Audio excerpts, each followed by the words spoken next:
everyone to MoneyMasters Toastmasters. How are you doing today? Great. Good. Great. Glad you're here. Can't stand myself. I'm alive, I'm awake, Oh. and I feel great. We have an amazing person today too, who keeps this club moving, rolling smoothly. Her name is April. Please help me welcome April.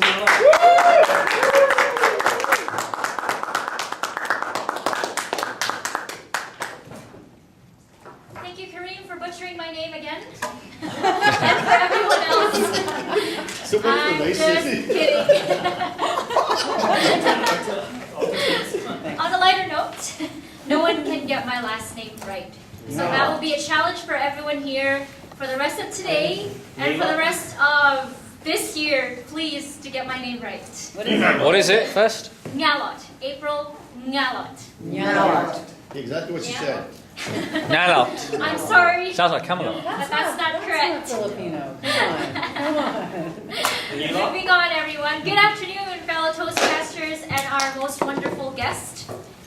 On behalf of the MoneyMasters Toastmasters, we welcome you to today's Thursday meeting. How's everyone doing today? Yeah, great. Unbelievable. Awesome. Good and getting better. Great.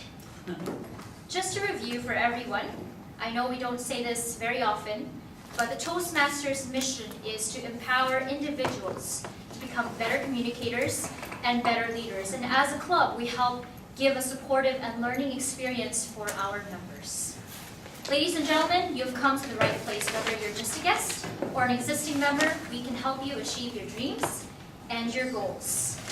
To inspire us this morning, we have Sally Ann, but before that, I'd just like to quickly talk about the theme, which is abundance. Abundance, by definition, means very large quantity of something. So let's all take a moment right now and truly appreciate how abundant our life is. Welcome, Toastmasters and Chairperson and honored guests. What I want to say to you today is I want you to be inspired to open your eyes. I know our eyes are open. Do we truly see things? A few years back when my kids were little, we were driving up the Coquihalla to go camping. And my daughter, who was 7, was very bored. And she said, my husband said to her, just go look out the window. What do you see? Trees. Well, what color are these trees? Green. And I'm thinking, of course, this is a bunch of green trees driving up the Coquihalla. And then he said, how many shades of green do you see? It was probably the first time I ever saw how many shades of green there was. And the greens and the browns and the yellows, and if you look hard enough, you might see a deer or a moose or the lakes. And my friend was telling me a few weeks back she was traveling on the ferry, and she was looking out the window and the porpoises were jumping. She turned back to see if anyone else saw it. And what was everybody doing? Computers, cell phones. They missed the abundance of our ocean. So I wanted to tell you that I think that we should all learn to open our eyes and observe.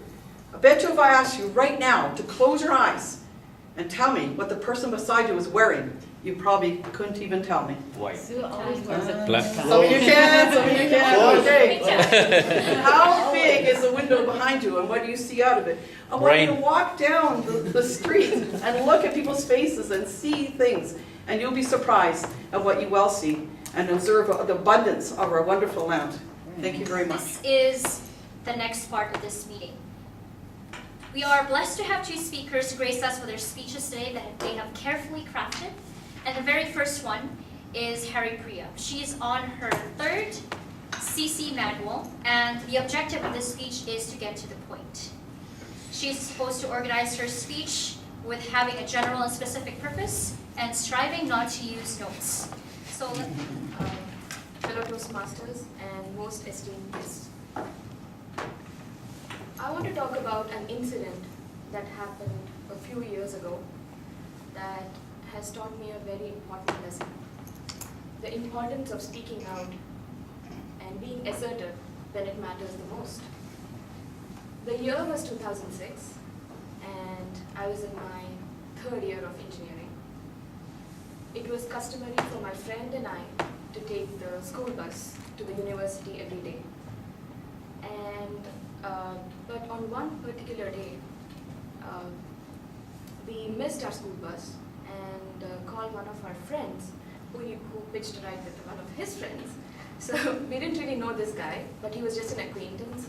And, we said, what the hell, let's just go. So we were well on our way to the university.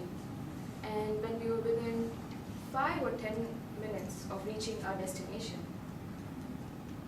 a car appeared out of nowhere next to us on the highway. Now the driver of the car was probably in the mood for altercation. He started speeding and trying to incite the driver of our car to race against him.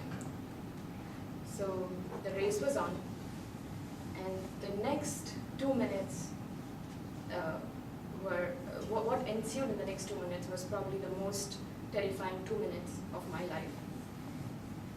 There was a lot of screaming.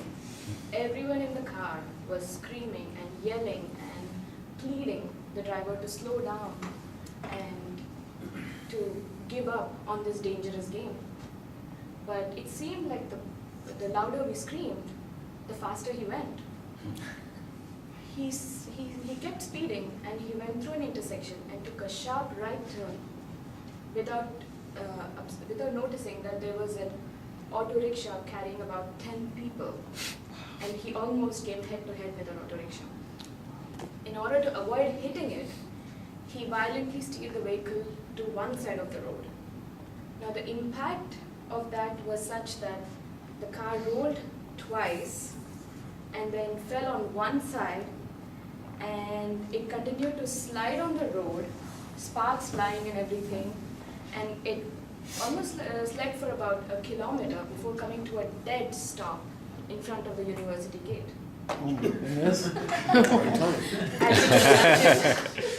As you can imagine, the Jeep was destroyed. And I forgot to mention, there were about 8 people in the car, in the Jeep. What? Yeah. Sorry, very important detail. So, and then there were some onlookers, and they immediately came to our rescue. They broke the glass windows and got us all out of the car.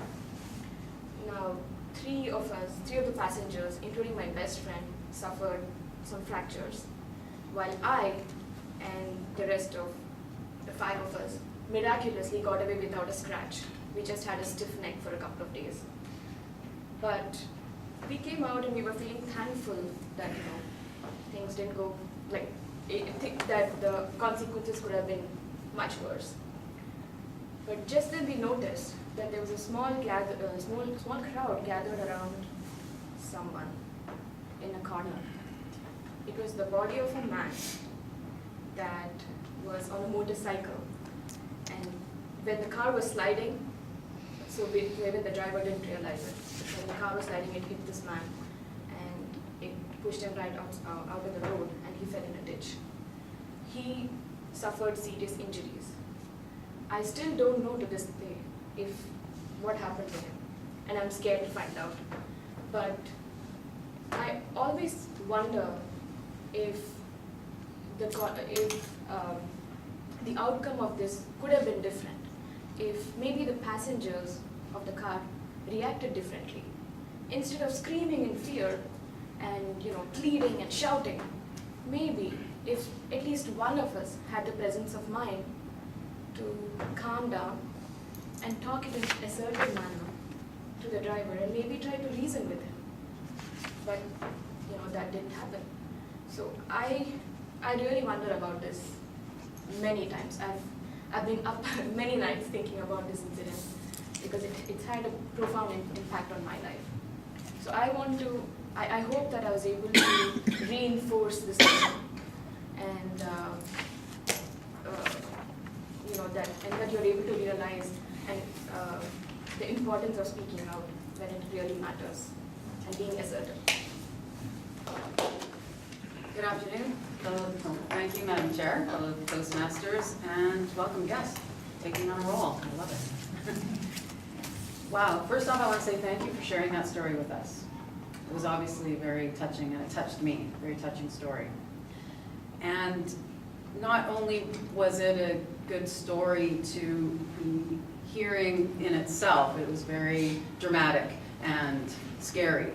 But it was also relatable, and something that when we're coming up and learning to speak, we want to be able to relate to the audience. That's also very important.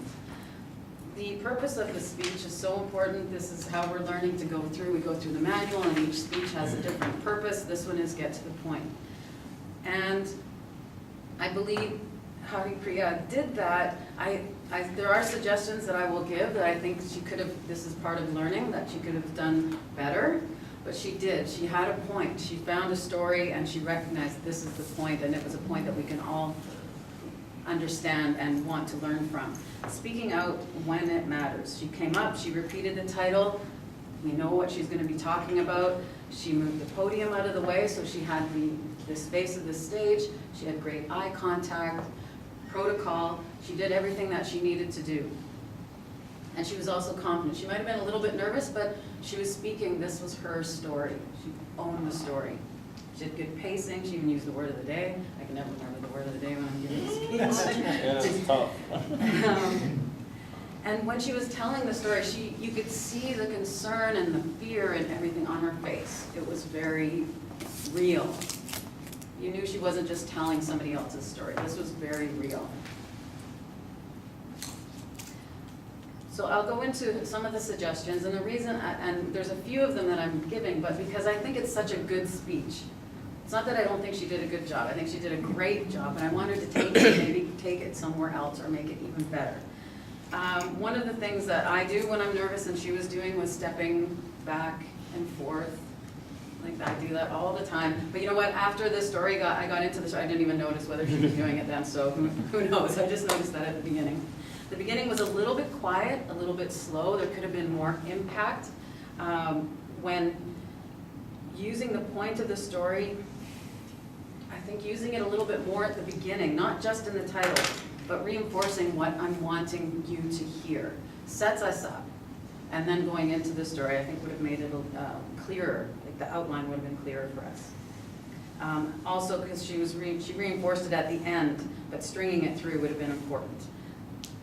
She gave very descriptive words and images for what was happening to the car, but she was talking about the accident from the outside. I thought what would have helped would be describing it from the inside, like, holy crap. That would have been, I don't know what that's like. I've never been in that. And to give me that experience would have been even more impactful. Body language, could have been a bit more with body language. But it was a very relatable story that we could all understand, and a point and a question, so important. How could I have been different? What could have been different? We do that all the time, and I hope that you take this and make it even better. Thank you. The second speaker is also an amazing person. He's done a lot for the club, and just looking at him, I know that he gives 100% of his life in everything that he does. And the one quote that I always remember from him is, how you do anything is how you do everything. So please help me welcome our past president of MoneyMasters and Toastmasters and the current treasurer of the club, Mr. Suat Chand. Thank you, everyone.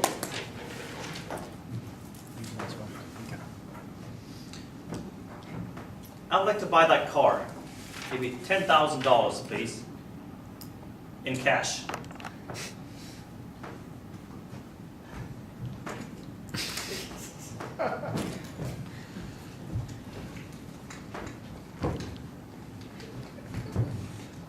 I gotta go home and get some more.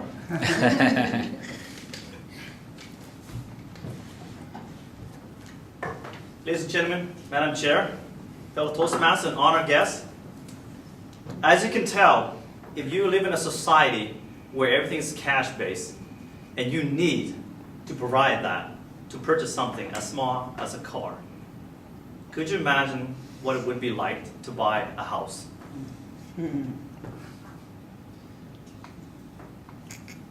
When we first came to Canada, we didn't even know that was possible.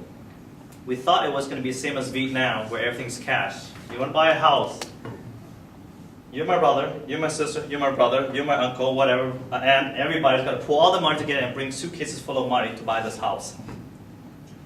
That wasn't what it is here. In Canada, in the US, we are in a land of opportunity. Yes. and the possibilities is endless. Let me tell you a story that I've actually read, and it is true. This fellow came to the U.S. and with only $20,000 in his own name to start a new life over. And he couldn't find any job. All he could do was help people train, be fit. And he found out that when he was doing this, he became more fit and became bigger muscle master. So he used that to make some little bit of money on the side. But meanwhile, what he found out is that nobody in this country actually likes owning houses. They love renting. So with his money, he purchased that property. And before he was well known in blockbuster movie as the action hero, and before he became the governor of California, were you even aware that Arnold Schwarzenegger made his first big six-figure in real estate? He made all his money in real estate at the beginning to propel him into Hollywood, to be able to market himself, to be able to get those mug shots, to be able to get the kind of people that can put him in front of those agencies, those people who can want him to be in videos, in movies. Now that's only one story. The other story is that there's this gentleman who's also an immigrant to this country. Started out with just the same as everybody else here, very little money. Until he realized that in Canada, you can actually leverage a lot. If you put $5 out, the government will give you $95 more to buy your house. That's unheard of. That's insane. But why isn't everybody doing that? Imagine the possibility of owning a property and be able to live in it and watch appreciation grow using the government's money, using the bank's money to get your money growing, growing, growing, growing, growing. Even better, he realized that he was actually getting more money by leveraging what his current property he currently has to buy another property and get someone else to rent in it to pay for that. But this is not all about financing, not about raw real estate. What I can share today is that the possibilities are endless if you know where the money is and how to get access to it. That's all it is. Now everybody here who has a financial advisor has money, or a lot of money, or little money. We say little money. So a lot of people have financial advisors but little assets. And yet, people who are in debt, major debt, have no advisor to help them with that. There's something wrong with that picture, right? So they don't understand how debt works. They don't understand how money works.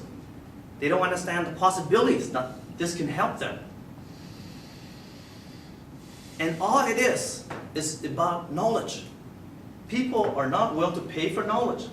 But if there's a way for you to be able to become multi-million-dollar in a short period of time, not the rah-rah, not the seminars selling the workshop stuff, but the real solid stuff, people who've been in the trenches making the money. Would you want to hear another story? This guy was a guitar guy. He wanted to be a rock star. He teaches people, and he's a part of a band. But over the years, people got older. They realized that that dream of being a rock star is not as easy as it was. He's living in his basement in his mom's home. He's 26 years old with his last $1,200. So he used that money and he attended a seminar. And today, he holds a multi-million-dollar portfolio of property before he reached 30. So, is it pie in the sky for being rich and wealthy? Is it something special that this person has other than the ability to play guitar that I don't have? I don't think so. So what does he know that I don't know? What does he know that you don't know? What could that be? It's all about how money works. That's all. That's it. It's not a big secret. So I spent some time myself even learning all these little things about how money works. And that's how I became a mortgage broker actually. It wasn't that I purposely meant out to go out to become this, to go into this career that I have chosen today. But it's just I realized that follow the money trail. How people make money is how you could make money. All you have to do is find out how they do it and all the steps that they took to make the money that they have today. Does that make sense? But my own success story, and I'll show you who the other person is. The second story was me. Over the past decade, I've flipped over a dozen buildings in real estate. And today, I live a comfortable life in a very beautiful place. My father, who came to the country in Canada, he couldn't even afford the house that was $80,000. He couldn't even afford the money to put down, the 5% down at that time. But of course, even in today's dollar, I'm living in a much bigger house, in a much nicer neighborhood, in a much beautiful city when we got that first house my father had. So what's the difference? I learned things that he didn't learn. That's all. I learned how money worked. I learned how joint venture partners work. I learned how to raise capital. Has anybody heard of a guy named Donald Trump? No. Right? Before I get to Donald and what he's doing today is irrelevant. But society has taught us what? Debt is bad. That's the society norm. Not necessarily educating people that there's such thing as good debt and such thing as bad debt, right? They don't teach that stuff. They just put everything into the same box. Debt is bad. Get rid of it. Pay it off. That's what my dad's generation was like, right? But how could he do what I did today and have the equity that I have, the net worth that I have? He couldn't, because his limitation was debt is bad. Well, you look at Donald Trump. Would you believe he's really high in debt? Or he's all cash? High in debt. High in debt. Big time, trust me. He's got 2 bankruptcy, just to give you an idea, right? Former bankruptcy. So he's always about leveraging other people's money. Banks' money, joint venture partners' money, anything to build his portfolio, equity, empire, anything. But that's all it is, right? The other thing that I see is that in our society is we don't teach one thing is that value is worth paying for, right? So the rock star, with his last $1,200 he spent on a seminar, Rich Dad, Poor Dad. You guys heard of him? Right? Mr. Kiyosaki. You know what? He's good, he's bad, whatever. But the content that he teaches can be used. Would you agree? So take away the content. Don't worry about his personal life and what he's doing behind the scene. That's irrelevant. What we can use is his material and use it for our own good. I'm paying for that. So $1,200 he spent. And in the next 4 years, he gradually fixed and flipped properties. Now, we're talking about Vancouver. He's in Winnipeg, when the average property was $50,000. So in today, think about this, Sally-Ann. And a property is $50,000. How many houses do you have to buy and sell and hold and expand to make over $1 million worth in equity? A lot of houses. Unlike here, right? In one house, you're done. But in Winnipeg, we're talking about literally thousands of property he has to gradually grow. In 4 years, that's an insane amount of number.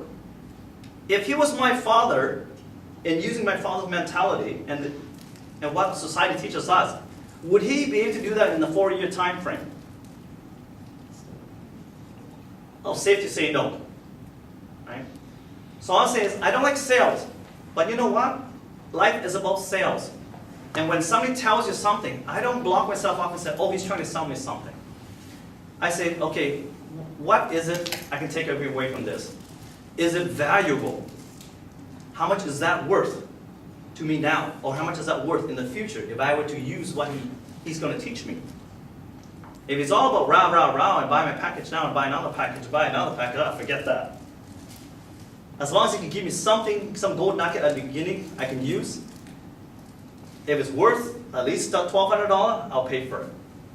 And that's what he saw, right? And he built his empire slowly. You know what? I wish I knew what he knew too, because I didn't know enough. All I knew was how to leverage my properties, and that's it. There are other things people don't understand in our society, that you are worth a lot of money. Your knowledge alone is worth tenfold, thousandfold what you know, Paul. Right? Harry Priya, same thing. Whatever you know, same thing, man. Whatever you know, I don't even know. I don't know what pickleball is, for crying out loud. Right? So your knowledge is worth something. Whether you be able to get that across to me as valuable or not, that's where the sales comes in. So when he showed me, look, Sue, it's great. You sold and flipped in 10 years what I did in 2 years. I'm going, holy crap. That really shows the value. Does that make sense? So when he says, you know what, these courses cost tens of thousands of dollars. You can go to one of those on and on and on forever, with rich dad and poor dad. But he said, you don't need all that. Look what you did in the past. So what did you do in the past? I said, well, I bought a house. I saw that it needs a lot of work, and nobody was going to want to live in it right now, because the moment I walked in, I was almost threw up. The smell was just nasty. You know, it's just like a rundown property. It's 26 euro, for example. This is the last one we did.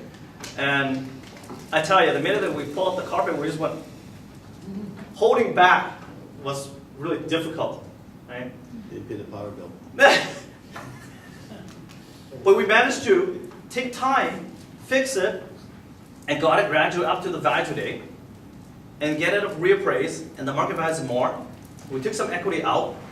Now we had to do another property. Genius! Genius!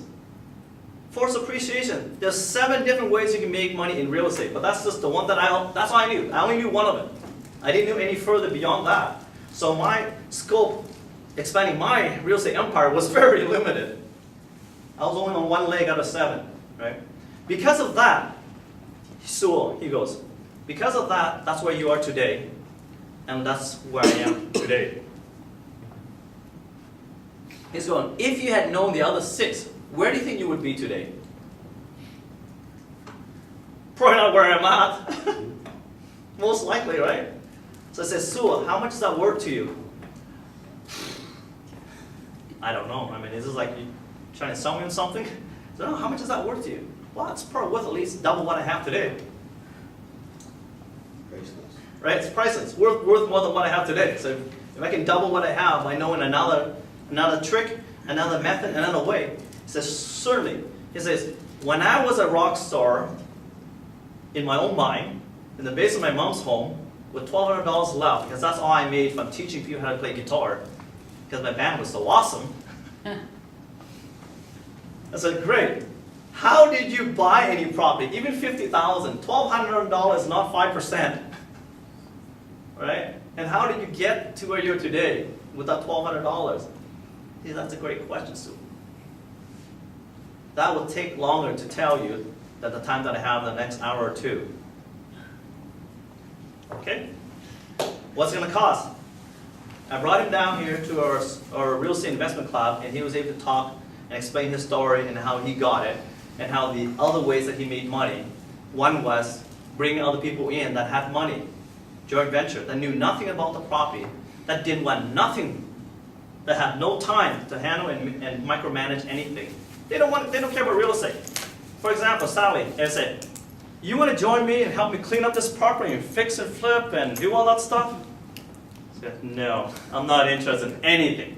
But if I say, hey Sally, if I can use your money, you don't do anything, I do all the work, and you get 50% of the profit, would that interest you? No. I'm the only one in the room who doesn't care about me. That's a rarity in this society. I know. It's not about money, right? Money can be used for a good thing, and with money, you can do a lot with that. And that's what I've done. It's not that I love money, but I love what I can do with money. I'm able to sponsor my wife's family over here for 6 months vacation, and I take care of everything. I'm able to do small stuff like sponsoring members in the Toastmaster Club. Like this is nothing. I love doing that. This is like, that's a great way to help out our community and the people that you love and people that he needs help with. My mom needs money to go to the hospital. Here's mom. How many? It doesn't matter.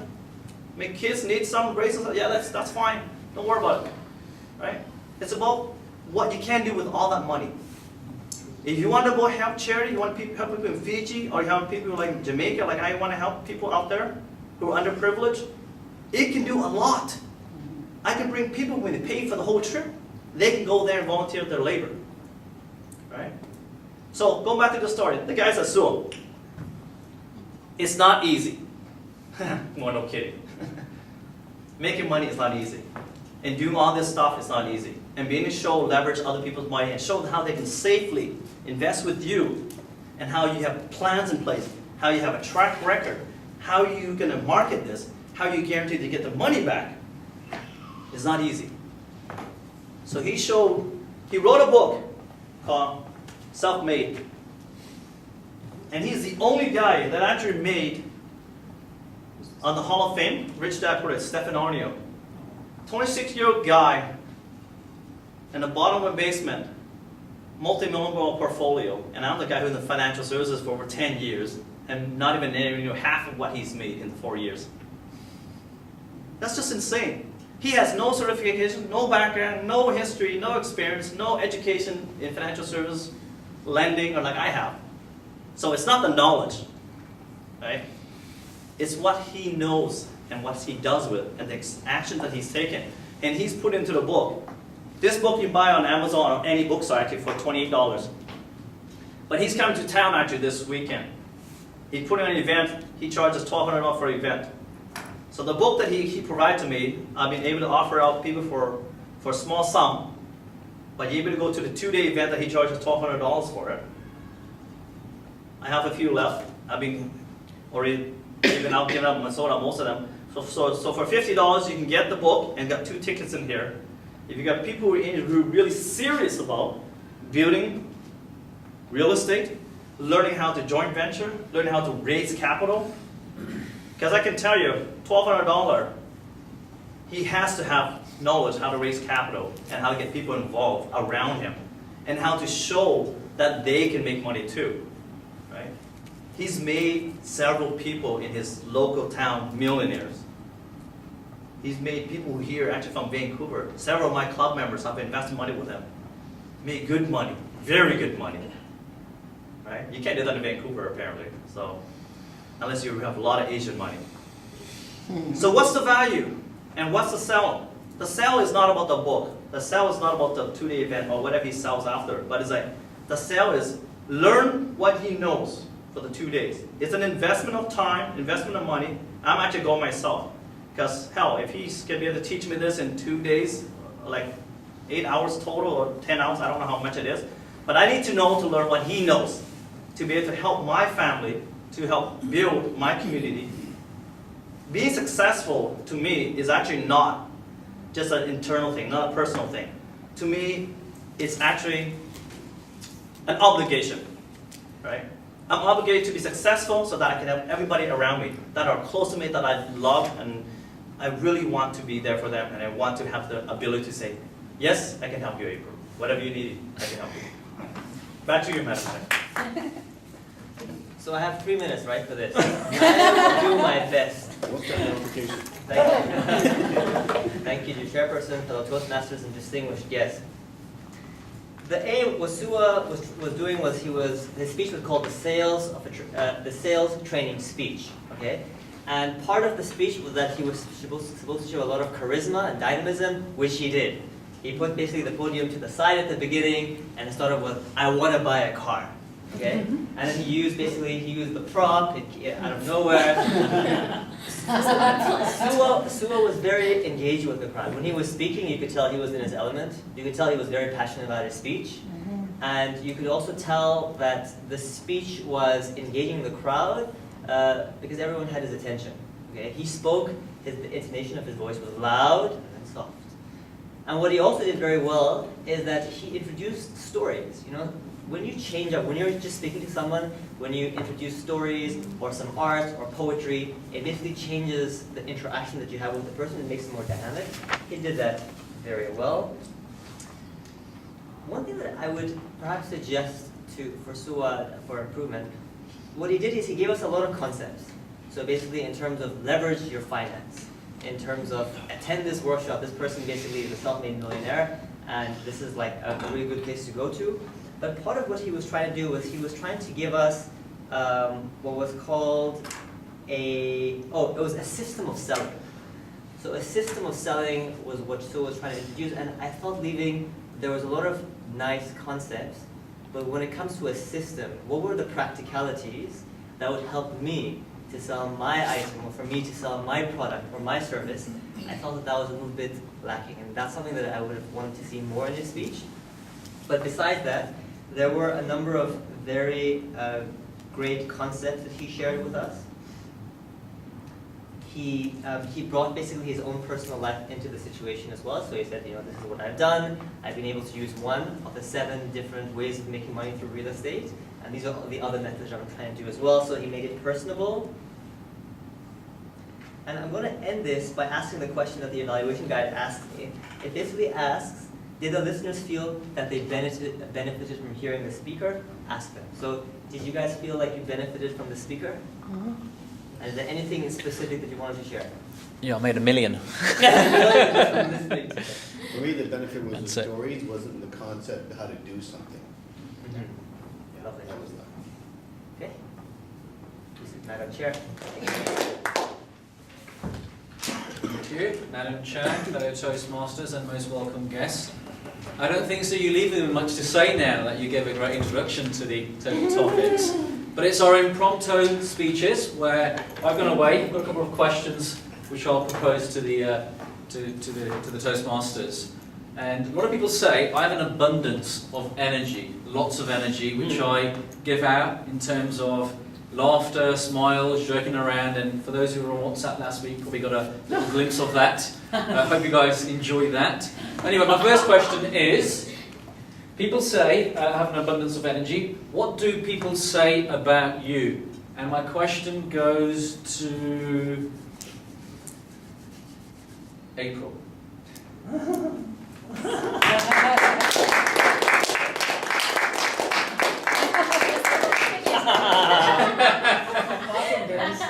I guess it's not listening for a moment. What do people say about you in terms of what abundance do you have? Yes. Fellow Toastmasters and our most distinguished guests, what do people say about me? People say a lot about what I am, but it depends on what context you know me in. Let's start with my family. My mom, my dad, my brother, my relatives. They say I'm the noise and the annoying thing, that nagging voice in my family. When I'm there, they always look at me with this look in their eyes. And yesterday, yes, exactly, it's like you're my brother. My brother always says that to me. Oh man, she's at it again. And I just talk about really random things, useless things like, how was dinner? How was work? How was this? I'm very noisy, I'm very annoying at times, and very nagging to my family members. But I know they love me because when I'm gone for weeks for vacation or for work trips, they call me every day and say, I miss you. That's my family. For my friends, it also depends on what level we are in. If I just met you, sometimes they think, wow, you're so sophisticated, you're so mature, and you're so nice. And I'm thinking there, really, do you really know me? And sometimes, if I don't talk, if I just sit there and they say, wow, you're really quiet. My best friend, she says that my last name is Nyalot, right? So she can't say it either, so she's saying April nags a lot. In short, people say a lot of things about me. Either I'm noisy, I'm happy, I nag a lot, but it's okay. That's part of who I am. And as what Manny said when we were talking downstairs, you can be anyone that you want to be. And I'm happy to be anyone that I want to be. I can be noisy, I can be happy, I can also be sophisticated when I want to be. I can also be quiet when I want to be. But this is who I am. April nags a lot. Thank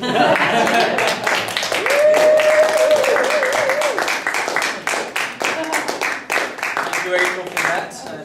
Without any altercation, I totally agree with everything you said. Okay, how many for time? How many questions can I propose? Because I've had 3 questions, and should I? One more. One more?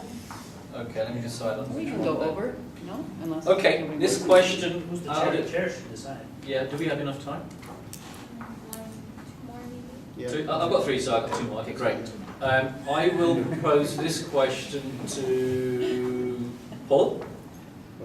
What area of your life do you want to see more abundance in? I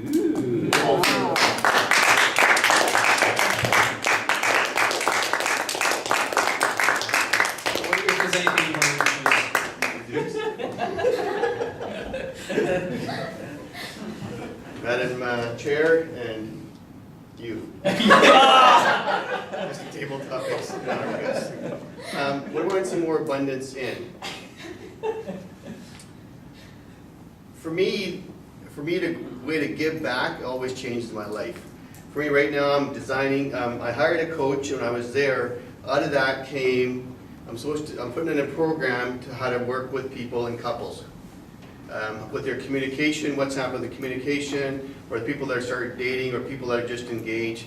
Because communication is such a big aspect of what it is to make things work. Because most of you guys heard I had a vision to touch 50,000 people in the next 4.5 years. And all of a sudden they said, you got to do this. And so out of that, there's the weekend workshop's called Courageous Couples. Because to make relationships work, you got to get rid of all the fears and step into what's great about you.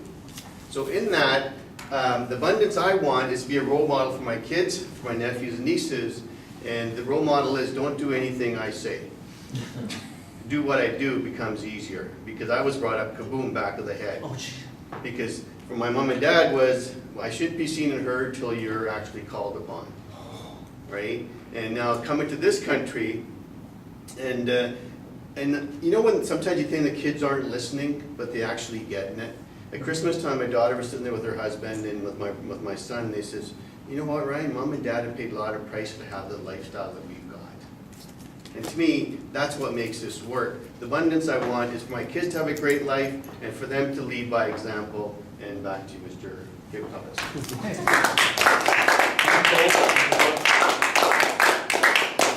One question.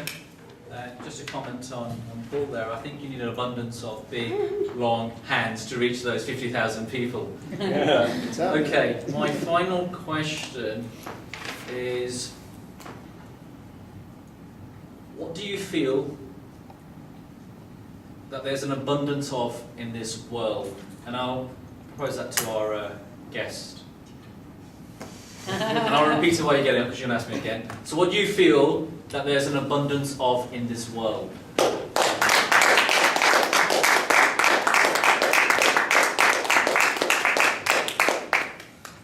Hi everyone, and thanks for attending.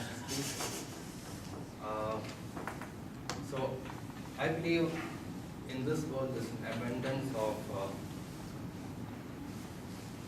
stupidity. There is a lot of there's an abundance of misunderstandings, misconceptions. Sorry for bringing a negative tone to this. But I think it's true. People have a lot of wrong ideas. It could be related to something about how to be fit, what's good to eat, or it could be how to make more money, or is debt bad, things like that.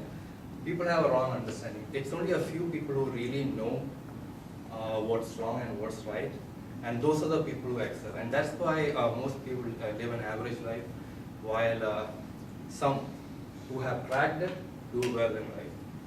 So I feel what the world lacks is real knowledge about how to excel in all areas of life.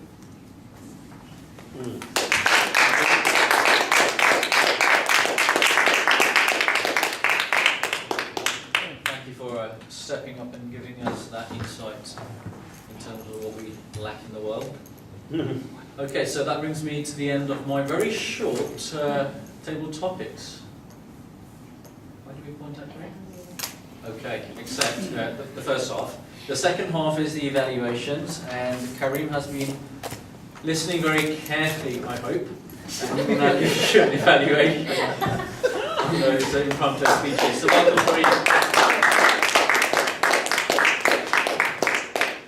Mr. Table Topics Master, Madam Chair, fellow Toastmasters, and most welcome guests.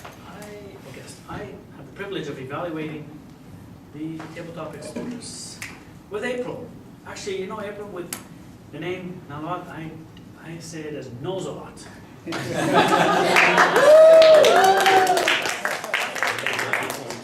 Because she does know a lot, and she's sharing her wisdom with us. Every week.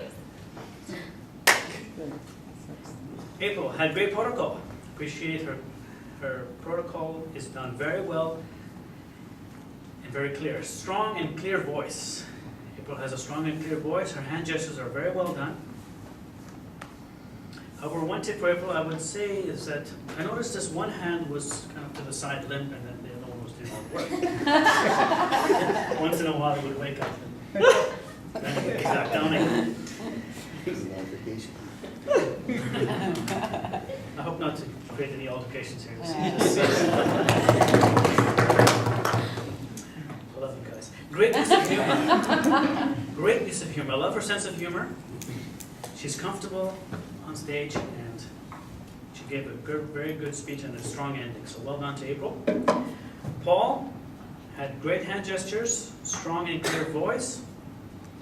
One tip for Paul is, while he was thinking, as he started off his speech, his face, he was looking to the ground. So a tip for Paul would be to while thinking, make eye contact with your audience. Don't look at the ground. So eye contact would be that for Paul, and he had a good ending and gave it back to the chair. For the guest, sorry, your name slipped my mind. Jobin.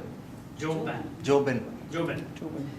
I appreciate the courage of Jobin to come up and speak, and that's stepping out of your comfort zone, right? That's where we grow. That's where growth occurs. We face our fears. Eye contact was good, and hand gestures as well. Well done. Would have loved to one tip for Jobin would be the content. So hang out here a little bit more. The thoughts will come to you, even if you feel uncomfortable. Go on a trail, see where it takes you. Hope to, yeah, that's great. That's great. So I just thought of a joke, but then I We're on the trail. I shouldn't take. There's an altercation in your mind, is that what you're saying? Didn't April do a great job today? I think her whole theme of flowing and how she bridged everything, she did very, very well. Even how she started off with the altercation with her name and nearly fisticuffs over here with creams was kind of interesting. And I think every time she does it, it's getting better and easier and easier. As you guys notice, more we get up front of the movie, it just becomes second nature to you. Yeah. Sally's eye opener was awesome, right? Your inspiration. And I realized, I just read a study how they said how many people are getting in accidents when they're walking, being on their iPhones and texting and stuff. They're actually getting broken noses and running into poles and broken arms. So be cautious of that, being present and actually being outward focused. And beautiful, beautiful insight. Sometimes so easy to do and it's easy not to do. Right? Just keep your eyes open. The other thing was, Joven, great job. Thank you for stepping up. I think we did you a disservice. I think we should sort of tee you up how we do our timings and what it's supposed to be like when you get introduced, how to even set that up. I think that'd be something that'd be a benefit for us, whoever the chair is. Roles getting filled, do they actually know how to do that role before you just put them in the fire?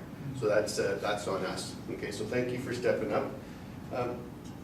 Overall, I think it was great. Our evaluations were good. Liz's evaluation was great. It was kind of interesting.